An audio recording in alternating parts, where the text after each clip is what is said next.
Welcome to Oklahoma Gardening. There are several pieces of power equipment that are generally used around the home and yard. Chainsaw is probably one of the most useful for cleaning up trees and limbs. It's also one of the most dangerous if it's used improperly. Here today with us is Pat Lewis. He's going to be talking to us about how to keep the chainsaw operating properly and safely. Thank you, Jim. It is now the season that people are going to be getting their chainsaws out of the garage and getting them tuned up to go out into the woods and cut firewood for their fireplace, or trimming up some dead limbs around their yards. It's just now becoming evident. And so what I'd like to discuss today is the proper techniques, the clothing and equipment.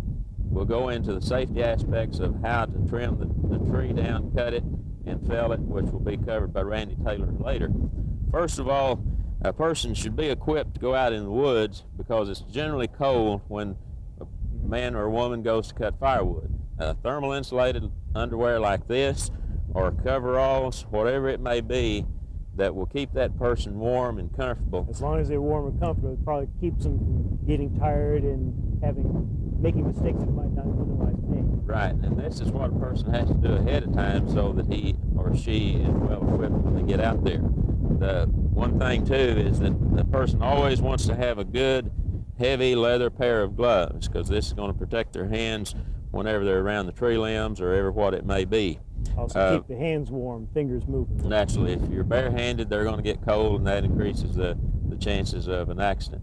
The main thing that people forget is to, when they go out, they should always take a canister of water or Cokes or something like this for the body, because the person generally is going to be sweating and they get thirsty, and sometimes they forget this. And the other thing is that you've always got to have your gas and your oil and chain oil and everything right there with you at that time. So the chain oil, the motor oil, and gasoline should be mixed accordingly to the saw's manufacturer's recommendation ahead of time, and then it's in the pickup right there to go at all times. Is there anything with the chainsaw itself that you need to be concerned with? Well, the first thing, whether a lot of people make the mistake of, is taking the chainsaw right out to the field and try to start it. And a lot of times there's malfunction with the saw. So the number one thing at home is to start that saw outside and make sure it's running good before they ever go to the field. And when you do go to the field with it, you should also be prepared to have tools with you just for minor repairs, which you possibly may want to take the spark plug out and clean it, or tighten the chain on the bar, and a good thing to always remember is take an extra spark plug with you, because if it has fouled, without this, it's not going to run. So a few equipment pieces that you need to take are just things that you're not going to repair, major repair out in the field, but take those things just in case.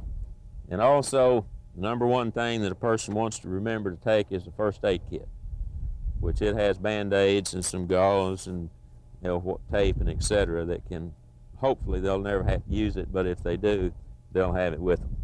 Now, I imagine it's important also on the chainsaw itself to keep up on regular maintenance so that it is running properly.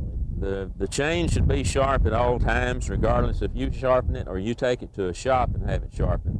But it will perform better, and you're much apt to not have an accident with a chain that is sharp versus one that is dull.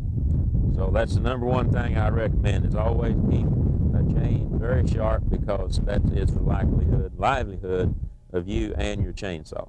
Is there any other safety equipment you should be bringing out with you?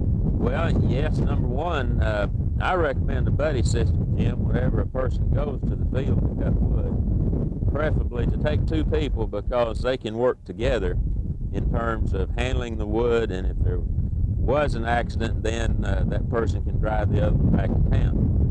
If you had to go out by yourself, anything that you can do to reduce chances of something happening or increase your safety? If you do go by yourself, let someone know where you're going and approximately what time you're going to be returning. So if you're back late or don't come back, they know exactly where you're going to be and can go out and look for you. You bet. And that could possibly save a life. Hopefully that would never occur, but if it were to, that person would know where to go hunt for you. Just saying, well, I'm going out to Perkins to cut wood. If you don't show up, that doesn't narrow it down very That's much. right. They should know exactly.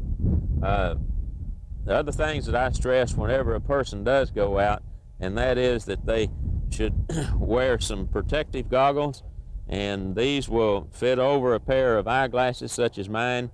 They're perforated where it will not fog up on the inside of the glasses. And least and most important is a pair of earmuffs.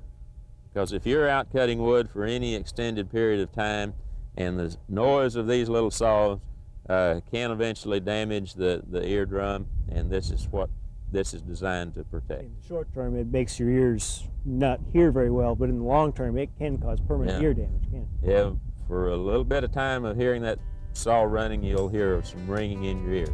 With these on, you will not.